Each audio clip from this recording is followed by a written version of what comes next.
Hello everyone and welcome to Cinderful Gaming. In today's video we're going to look at getting started with the Slaves to Darkness in Warhammer Age of Sigmar using the contents of the Darkoath Raiders Spearhead box set. Today's video is sponsored by Gap Games, a fantastic miniature wargaming store in Queensland, Australia. They stock a wide variety of miniature wargames from all things Games Workshop to some of my personal favourites, Conquest, The Last Argument of Kings, and all things Modifius wargames as well. Use our affiliate code in the link below to help support both this fantastic store and the channel as well. Leading the box set is a Darkoath Warqueen. This is a fighter with a pretty standard combat hero profile, 5 attacks, hitting on 4s, wounding on 3s with rend 1, damage 2, and the crit mortal ability. What this does is every time a 6 is rolled to hit a critical hit, the model will inflict an amount of mortal damage equal to its damage value. Mortal damage is what we have where this ignores armor and can only be prevented by things like ward saves. Now other than that, she's standard hero once again in her baseline stats with 5 health, a 5-inch move, 5+ save, and a control score of 2. She does also have the keyword ward 5+, this means she can ignore things like mortal damage that she would deal to others, but also this can be used against regular damage as well. Her once per turn army ability used in a hero phase is the Ruin Blessed Conqueror, where she can pick an objective that she's contesting, roll a dice, and on a 3+ for the rest of the turn, other friendly Darkoath units on that same objective gain ward 5+ as well, really helping with an army that does have a lot of light armoured troops. Her once per battle ability, any charge phase, Oath of Supremacy, if this unit is wholly within enemy territory and charges this phase, for the rest of the battle she just simply gains +1 to hit for combat attacks made by friendly Darkoath units while they're wholly within 12-inch of her. This would include herself, as she's always considered to be in her own range, but also another big buff for your force. Moving on to units, and the first of these are the Darkoath Fellriders. These are a cavalry unit we have access to with 3 health each, which is pretty survivable considering all things for Darkoath, and a 5+ save, 12-inch move which is nice and fast, and that control score of 1.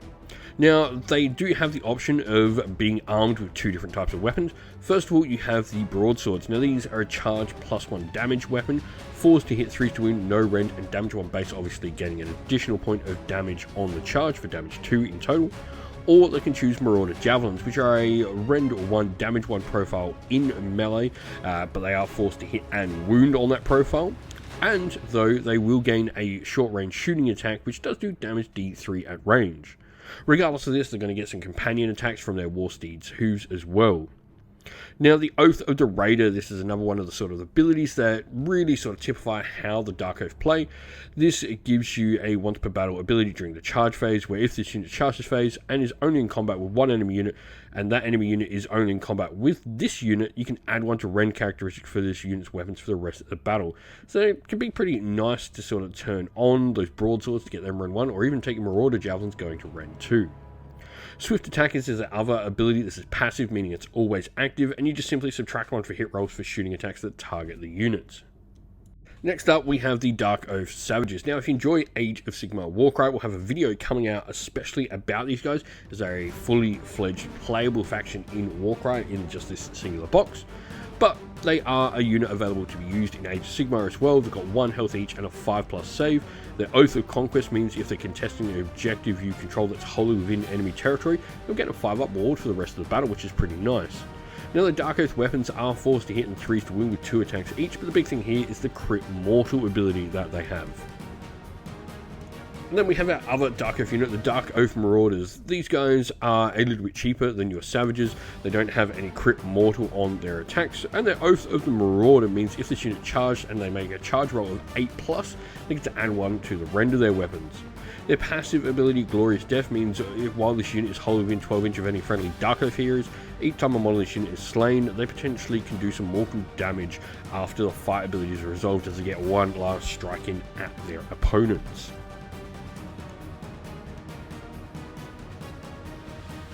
Now, looking to go next, we have the Darkoath Wilderfiend. And the reason I put this in this video, you could certainly choose to increase one of your other units' size if you want, but the Wilderfiend, if you picked up the original Darkoath launch box, you would have one of these rocking around. Now, the Wilderfiend is a 9 health, 5+ save beast model with a 5+ ward as well for a little bit of extra protection. You can do a decent amount of damage in combat considering how it is pointed.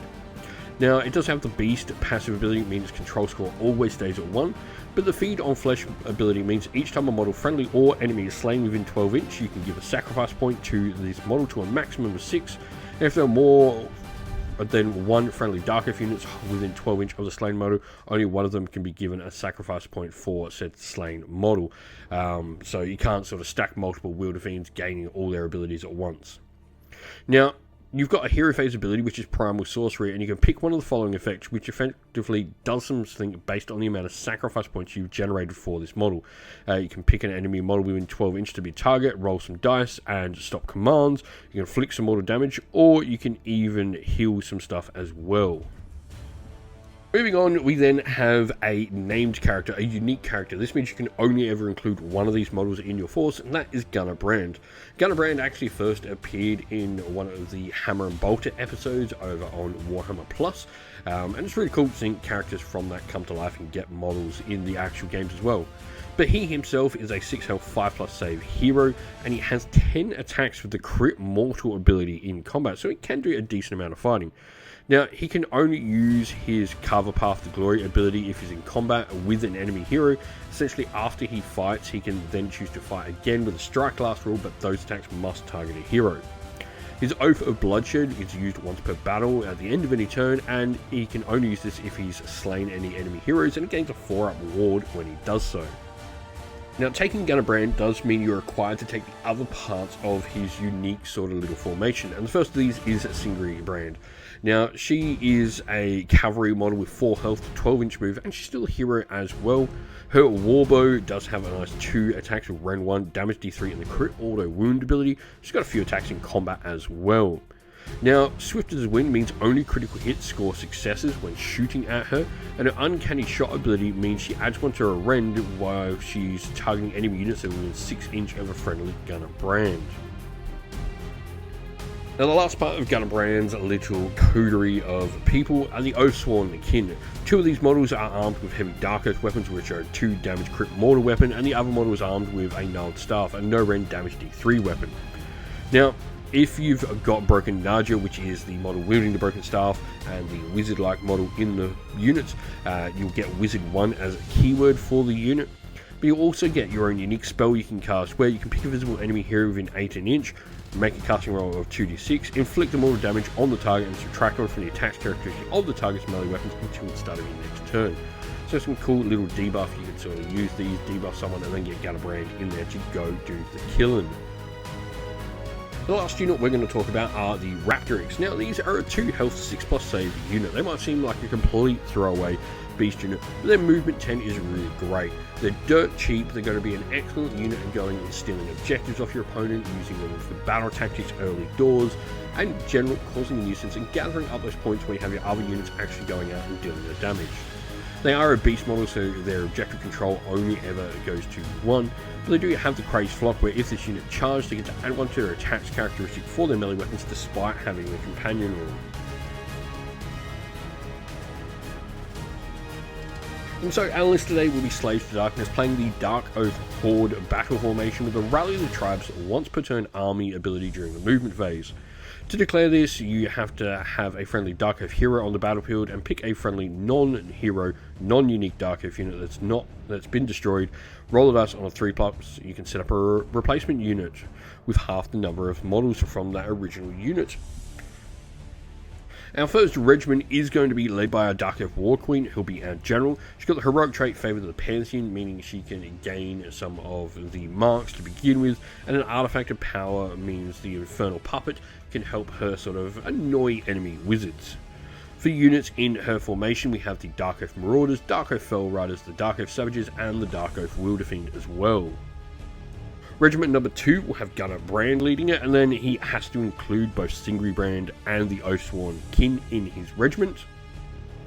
And then we have an auxiliary unit of the Raptoryx. Normally, auxiliaries aren't necessarily always the best choice. They can force you to give a command point to your opponent, but the fact that we're playing such a low points game, your opponent generally won't have a use for all those command points all the time. It's not a bigger deal when you're first learning and when you're first playing.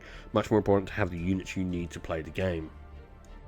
We hope this video was helpful in getting you started with Warhammer Age of Sigmar, and it was able to give you some ideas and inspiration to start your own force in the game. If you have any other questions at all, please comment down below, and while you're there, don't forget to drop a like, subscribe, and join our Discord server to check out all our future Warhammer Age of Sigmar content.